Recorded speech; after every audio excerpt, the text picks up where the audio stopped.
Hey guys, तो आज मैं तुम्हें बताऊंगा कि मैं कैसे अपने स्केचेस को ड्रॉ करता हूँ। मैं कौन सा मेथड यूज करता हूँ, मैं कैसे रफ स्केच को ड्रॉ करता हूँ और मैं कैसे रेफरेंस के हिसाब से साइज मैनेजमेंट करता हूँ। क्योंकि तुम्हारे साथ भी ऐसा होता होगा, कभी तुमने हेड छोटा बना दिया, कभी हैंड को छोटा बना दिया और कभी कभार बॉडी के साइज के हिसाब से बाकी चीजें मैच नहीं कर रही है। इसलिए मैंने रेफरेंस भी ऐसा चुना है जिसमें एक डिफरेंट एंगल बन रखा है, उसकी वजह से उसकी साइज ऊपर नीचे हो रखा है, तो मैं तुम्हें ज्यादा इजिली एक्सप्लेन कर पाऊँ कि ये चीजें कैसे काम कर रही है। तो चलो लेट्स गेट स्टार्टेड। तो यहाँ मैं दोबारा को ड्रॉ कर रहा हूँ और उसके लिए मैं A4 साइज का पेपर ले रहा हूँ। सो एज यूजुअली हम फेस से स्टार्ट करेंगे, क्योंकि अगर फेस सही नहीं बना तो बॉडी सही बनने का कोई फायदा नहीं है। तो सबसे पहले तो मैं एक सर्कल बना लूंगा और फिर मैं उसके साइड वाले पार्ट को काट दूंगा, क्योंकि हमारे लेफ्ट और राइट साइड में हेड बिल्कुल फ्लैट रहता है। और फिर मैं उसको भी 4 हिस्सों में कट कर दूंगा, जिसमें मैं उसके एक पार्ट में ईयर बनाऊंगा और फिर मैं उससे 3 लाइन निकालूंगा, मिडिल वाली, अप वाली और डाउन वाली। सबसे ऊपर वाली लाइन से मैं हेयर लाइन को स्टार्ट करूंगा और मिडिल वाली लाइन से मैं उसकी आईज को दिखाऊंगा वहाँ पे, और सबसे लोअर वाली लाइन में मैं उसकी नोज को दिखाऊंगा। और जितना डिस्टेंस तीनों में है उतना ही डिस्टेंस को लेके मैं इसके नीचे एक लाइन खींच दूंगा, जहाँ पे मैं इसके चिन को ड्रॉ करूंगा। और इसी के साथ एक वो जो स्ट्रक्चर है वो तैयार हो जाएगा हेड का, जिसके बाद अब मैं इस पर डिटेल्स को ऐड करना चालू करूंगा और मैं हेयर से स्टार्ट करूंगा, क्योंकि अब मुझे आइडिया है मैं इसके कान को कहाँ ड्रॉ करने वाला हूँ, नोज को कहाँ ड्रॉ करने वाला हूँ, आइज को कहाँ ड्रॉ करने वाला हूँ।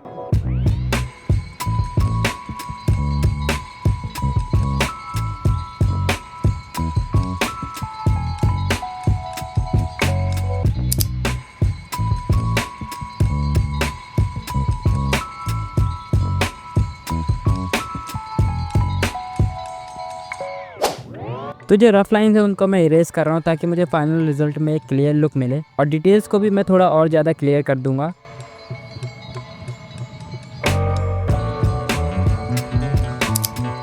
ओके, तो चलो बॉडी पे आते हैं। तो सबसे पहले मैं एक ओवल सर्कल को बना लूँगा इसके चेस्ट के लिए। अभी मैं कुछ भी डिटेल्ड नहीं बना रहा हूँ, तो ये थोड़ा वियर्ड लग सकता है, लेकिन जस्ट ट्रस्ट द प्रोसेस। उसके स्टमक एरिया के लिए मैं एक और सर्कल बनाऊंगा और उसके हिप एरिया के लिए मैं एक हॉरिजॉन्टल सर्कल बनाऊंगा। और दोनों शोल्डर के स्टार्टिंग पॉइंट में भी मैं एक सर्कल को ड्रॉ कर दूंगा, कि आइडिया लग जाए कि हैंड कहाँ से स्टार्ट होंगे। और अब हैंड्स को ड्रॉ करने के लिए मैं एक सिलेंड्रिकल शेप्स को ड्रॉ करूंगा, जो एक स्मॉल सर्कल से कनेक्टेड होंगे, where our hands are moving like in elbow areas. और इन सभी रफ स्केचेस को मैं लाइटली ड्रॉ कर रहा हूँ, क्योंकि ये बाद में इरेज ही हो जाने हैं। और आर्म्स को ड्रॉ करते टाइम मैं उनको थोड़ा बड़ा करते जा रहा हूँ, जैसे ही वो फिंगर्स की साइड आ रहे हैं, क्योंकि उसके हैंड्स आई पॉइंट के ज़्यादा क्लोज है तो वो ज़्यादा बड़े लगेंगे। और हाथों के लिए मैं बस वहाँ पे रैंडम लाइन खींच दूंगा, मैं उतनी ज़्यादा डिटेल ऐड नहीं करूँगा अभी।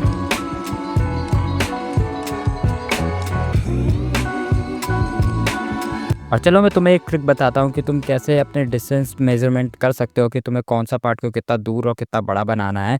तुम अपने रेफरेंस का एक पार्ट का साइज का मेजरमेंट ले लो और उसके हिसाब से देखो बाकी चीज़ें कितनी दूर है और कितनी पास है, और उसके साइज के हिसाब से वो कितनी बड़ी है। जैसे मैंने यहाँ पे इसके हेड को लिया है, तो मैं इसके हेड के साइज के कंपेयर करके देख रहा हूँ उसके हाथ कितने दूर है, उसके उतनी डिस्टेंस में वहाँ पे कौन सा पार्ट आ रहा है, ताकि जो रेफरेंस में है मैं बिल्कुल वैसे ही उतनी दूरी पे उस एरिया को वहाँ पे वो ड्रॉ कर सकूँ। और जैसे उसके डाउन वाली साइड को ड्रॉ करने के लिए मैंने सेम तरीका यूज़ करा, मैं उसके हैंड के डिस्टेंस को ड्रॉ करने के लिए भी सेम तरीका यूज़ कर रहा हूँ। मैंने एक जगह पे मार्क लगा दिया है कि इतने डिस्टेंस पे वहाँ पे हैमर आएगा, और उसके एक्स्ट्रा डिस्टेंस पे मैं उसके हाथ का वो एरिया देख लूँगा कि वहाँ पे कितना हाथ आएगा। और इसी तरीके से तुम्हें साइज़ मेजरमेंट करनी है, ताकि बाद में तुम ये ना कहो कि यार ये पार्ट बड़ा छोटा हो रहा है, मेरे को रियलाइज़ नहीं हो रहा कैसे ठीक करूँ। ये सबसे बेस्ट तरीका है उस चीज़ को करने का। सो बॉडी का बेस स्ट्रक्चर तैयार है, अब टाइम है उस पर डिटेल्स को ऐड करने का। Let's get started now. Always do it on my own, so I gotta get through it. And the only thing I know is to love what I'm doing. Never give up, never slow, till I finally prove it. Never listen to the no's, I just wanna keep moving. Keep my head up when I act, head up, that's a fact.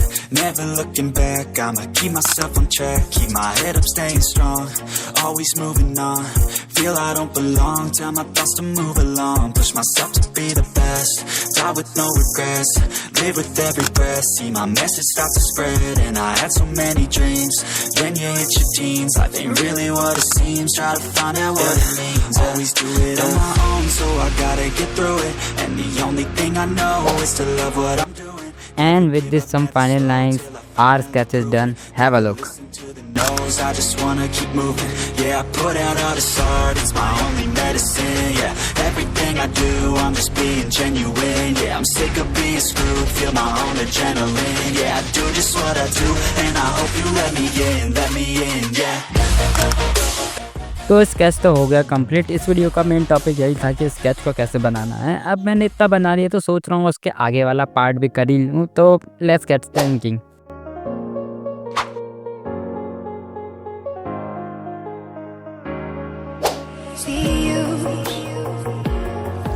See you on the other side. Stay alive. Stay alive. इसकी inking करते time मैं अपनी तरफ से भी थोड़ी improvement करूंगा inking में। मैं बिल्कुल ही रेफरेंस की तरह इंकिंग नहीं करने वाला। मैं शैडोज एरिया में थोड़ी डेप्थ दूंगा। मुझे सिंपल लाइन वाली इंकिंग उतनी अच्छी नहीं लगती, इसलिए मैं थोड़ी इंप्रूवमेंट करता हूँ। वो तुम आफ्टर इंकिंग में देखना कि कैसी बनी। अभी के लिए इसे इरेज करते हैं। Together.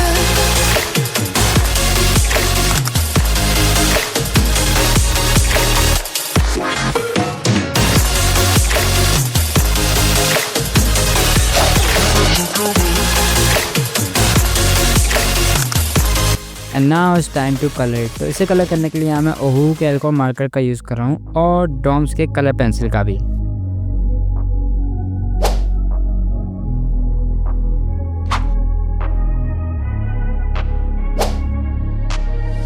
तो ओहू के मार्कर से मैं पहले बेस बना लूँगा ताकि एक स्मूथ शेड मेरे को मिल पाए, और फिर मैं कलर पेंसिल से उस पर डिटेल्स को ऐड करूँगा।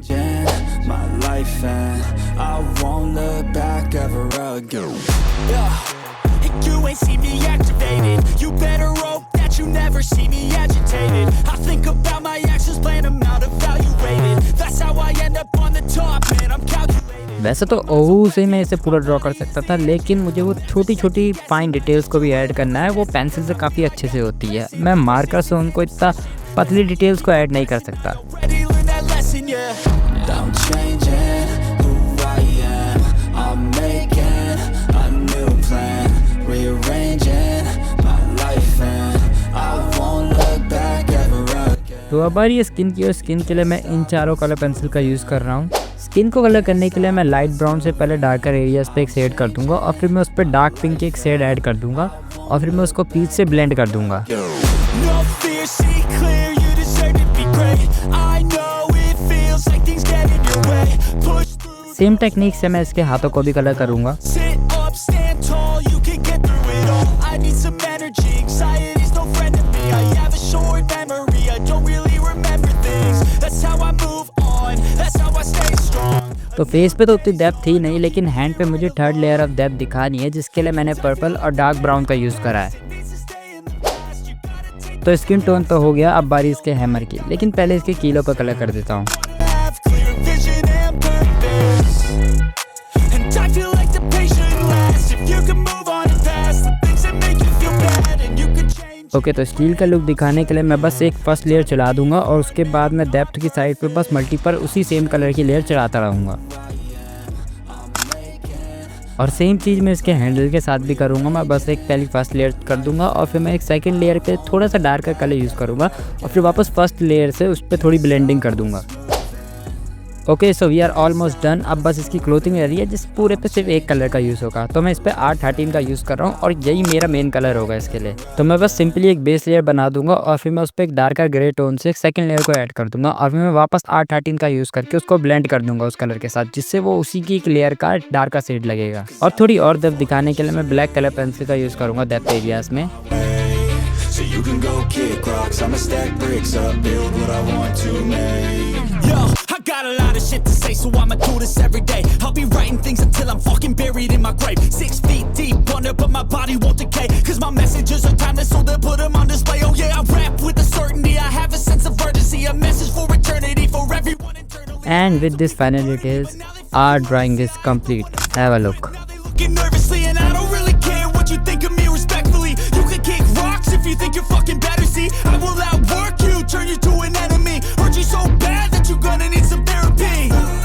I got the motherfucking recipe. I've been cooking up hits, I'ma leave a legacy. You'll be looking small. तो अगर तुम सोच रहे हो मैंने इस पर बैकग्राउंड कलर क्यों नहीं करा, तो मेरा तो प्लान इस पर कलर करने का भी नहीं था। मैं बस स्केच के बारे में तुम्हें एक वीडियो बनाना चाहता था, और इतनी बनी गई थी तो मैंने इसको पूरा कर दिया।